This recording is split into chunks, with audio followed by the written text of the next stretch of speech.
Ma'am, पिछले 7 साल में देश भर में 70 पेपर लीक हुए हैं, जिससे 2 करोड़ युवाओं की जिंदगी बर्बाद हुई है। नीट, नेट और अन्य ऐसे पेपर लीक से Not just for Muslims, I think all the minorities in the country need to be aware of this government's intent, of their intent to interfere with one's personal beliefs and ये बौखलाहट है BJP को। जिस तरीके से हार उत्तर प्रदेश में मिली है, उसी के बाद वापस भेदभाव वाली अपनी राजनीति पर ये सरकार आ गई। जो है चुनाव के वक्त बड़े बड़े वादे अपने मैनिफेस्टो में करती है, लेकिन जब बात पूरी करने की आती है तो इसी तरीके से जो किसान है उन्हें ठगा जाता है। माथे पर दुपट्टा, बेहद सधे हुए शब्द, शूल की तरह चुभते आरोप और आक्रामक अंदाज में सरकार की नीति और नियत पर प्रहार करने वाली ये वही इकरा हसन है जो अचानक ही चर्चा की धुरी पर खड़ी हुई है। साइकिल पर सवार होकर विरासत की सियासत को नए सिरे से आगे बढ़ा रही हैं इकरा। जिस तरह संसद के बाहर सरकार को सवालों के चक्रव्यूह में खड़ा कर रही हैं, उसी तरह संसद के अंदर भी बैठकर अपने इरादों का इजहार कर रही हैं। शामली से प्रयागराज तक और शामली से वैष्णो देवी तक नई ट्रेनों के चलाने की मांग क्षेत्र के लोग लंबे समय से करते आ रहे हैं।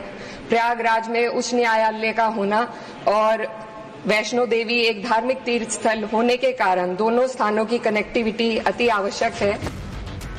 विकास की बात करते करते ट्रेन की फिक्र कर मां वैष्णो देवी का जिक्र करने वाली इकरा हसन यूं तो पहली दफा संसद में पहुंची हैं, लेकिन अपने अंदाज और अपने शब्दों से सरकार की नजर में भी है।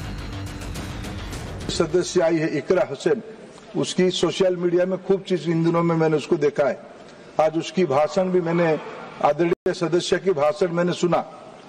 मैं आपकी अनुमति लेके एक लघु मंतव्य दूंगा। बहुत अच्छी बोली।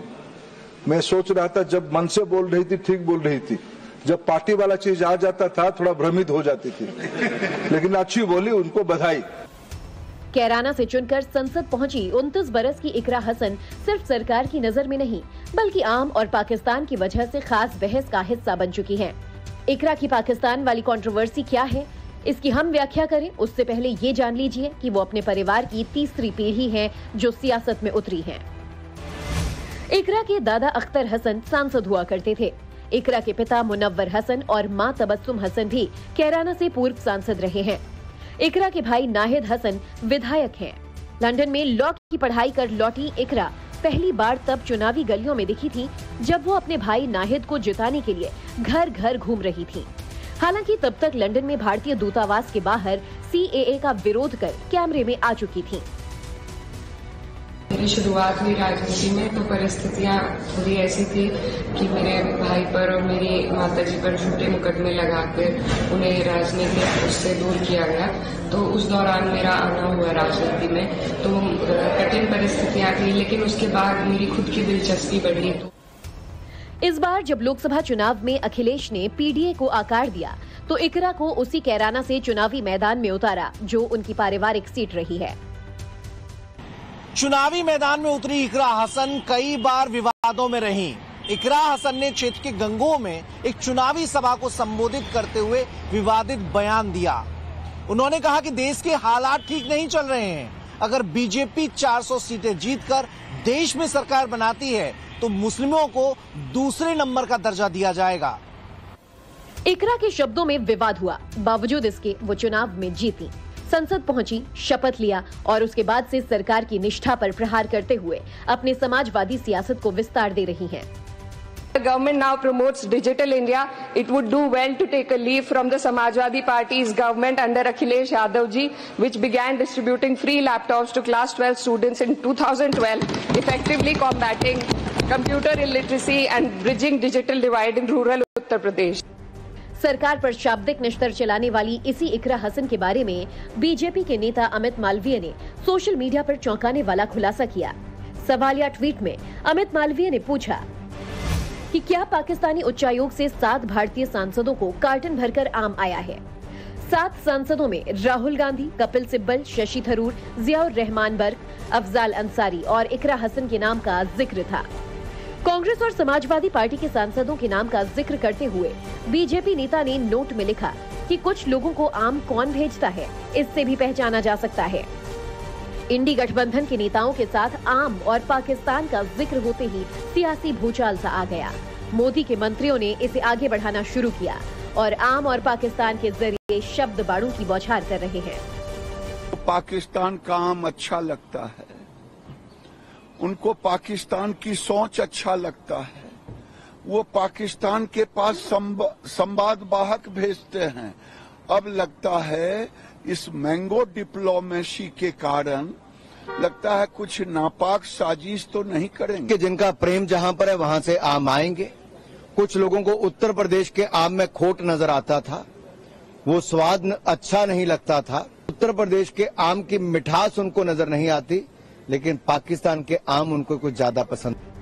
पहले सोशल मीडिया पर आरोप, फिर निष्ठा पर सवाल। हालांकि पाकिस्तानी तोहफे के आरोप से आहत इकरा हसन ने इसे 100% फर्जी करार दिया।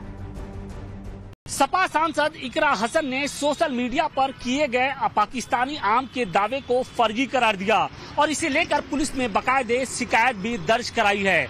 उनका ये कहना है कि ये खबर सरासर गलत है और इंटरनेट पर बाकायदे इसे लेकर भ्रम फैलाया जा रहा है। उन्होंने इस खबर को लेकर विपक्ष को जिम्मेदार ठहराया।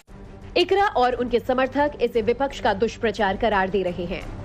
इकरा हसन ने भी जवाब दिया है, मुकदमा दर्ज कराया है, वो विवेचना का विषय है, लेकिन बदनाम करने वाले कोशिश करते रहे। समाजवादी पार्टी पीडीए के नारे पे चलती रहेगी। सिर्फ इकरा हसन ही नहीं, इंडी गठबंधन के दूसरे नेताओं ने भी आम वाले आरोप को निराधार बताया। इकरा हसन की तरह शशि थरूर ने भी पाकिस्तानी आम मिलने की खबर को सिरे से खारिज कर दिया है। आम का वैज्ञानिक नाम मैंगीफेरा इंडिका है। आम की सबसे ज्यादा नस्लें इंडोनेशिया, मलेशिया में पाई जाती हैं। भारत, पाकिस्तान और फिलीपींस में इसे राष्ट्रीय फल माना जाता है। मैंगो डिप्लोमेसी की कहानी बहुत पुरानी है। देश के पहले पीएम पंडित नेहरू ने तो 1955 में ही चीन के प्रधानमंत्री को आम के 8 पौधे गिफ्ट किए थे। रिपोर्ट्स की माने तो चीन को पहले आम के 11 पौधे भेजे जाने थे, मगर बाद में उसकी तादाद 8 कर दी गई थी। इनमें से चौसा के 2 पौधे थे, दशहरी के 3, लंगड़ा के 1 और अल्फोंसो के 2 पौधे एयर इंडिया से भेजा गया था। इसमें बाकायदा ये भी लिखा गया था कि कैसी मिट्टी जरूरी है इन पौधों के लिए। हालांकि सिर्फ चीनी और हिंदी के बीच नहीं, बल्कि हिंदुस्तान और पाकिस्तान में भी मैंगो डिप्लोमेसी होती रही है। 1981 में पाकिस्तानी राष्ट्रपति जियाउल हक ने तत्कालीन प्रधानमंत्री इंदिरा गांधी को अनवर रटौल आमों की एक टोकरी भेजी थी। 2015 में ईद के मौके पर पाकिस्तान के प्रधानमंत्री नवाज शरीफ ने प्रधानमंत्री मोदी और राष्ट्रपति प्रणब मुखर्जी को आम भेजे थे। रिपोर्ट्स के मुताबिक नवाज शरीफ ने पूर्व प्रधानमंत्री मनमोहन सिंह और अटल बिहारी वाजपेयी समेत कई नेताओं को पाकिस्तानी आम भेजे थे। जनता पार्टी का तो लक्ष्य ही है कि विपक्ष के नेताओं को बदनाम करना, उनकी इमेज को डिफेम करना। तो भारतीय जनता पार्टी का पुराना ये फैशन है, वही फैशन उनका बरकरार है। समाजवादी पार्टी भारतीय जनता पार्टी के इस फैशन का जवाब हमेशा देती रहती है, आगे भी देती रहेगी। जिस मीठे आम ने सियासत में कड़वाहट भर दी है, उस आम का इतिहास उतना ही खास रहा है। ईसा से 1000 साल पहले शतपथ ब्राह्मण और बृहदारण्यक उपनिषद में भी जिस आम का उल्लेख है, उसकी लगभग 70 प्रजातियां हैं। कालिदास ने आम की प्रशंसा में गीत लिखे तो मिर्जा गालिब ने शायरियां लिखी। 2019 और 20 में आम का सालाना उत्पादन 20.26 मिलियन टन तक पहुंच गया था, जो दुनिया में उत्पादित कुल आमों का लगभग आधा होता है।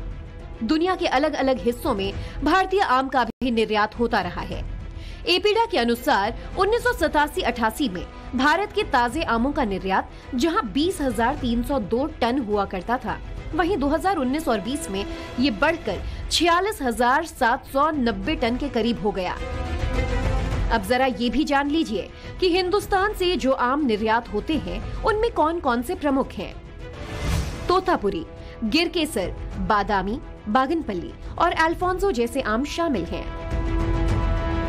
अल्फोंसो को हापुस या फिर रत्नागिरी के नाम से भी जाना जाता है, जो महाराष्ट्र के रत्नागिरी, सिंधुदुर्ग और आसपास के इलाकों में ज्यादा मिलता है। हालांकि हिंदुस्तान की तरह जिस पाकिस्तान का भी राष्ट्रीय फल आम है, वो इसके उत्पादकता के मामले में दुनिया का 6वां सबसे बड़ा देश है।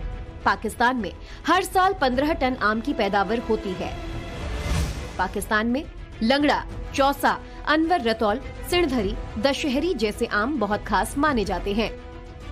हालांकि लंगड़ा, चौसा और दशहरी जैसे आम हिंदुस्तान में भी बड़ी तादाद में होते आए हैं। यही वजह है कि जब नेहरू ने चीन के साथ मैंगो डिप्लोमेसी बढ़ाई, तब इसके पौधे भेजे थे। विवाद तब भी हुआ था। अब जब हिंदुस्तान के खास लोगों को पाकिस्तानी आम मिलने की चर्चा है, तब भी इस पर विवाद है। लेकिन आम विवाद के बीच में खड़ी पहली बार की सांसद इकरा हसन का मन खट्टा है। ब्यूरो रिपोर्ट, टाइम्स नाउ, नव भारत।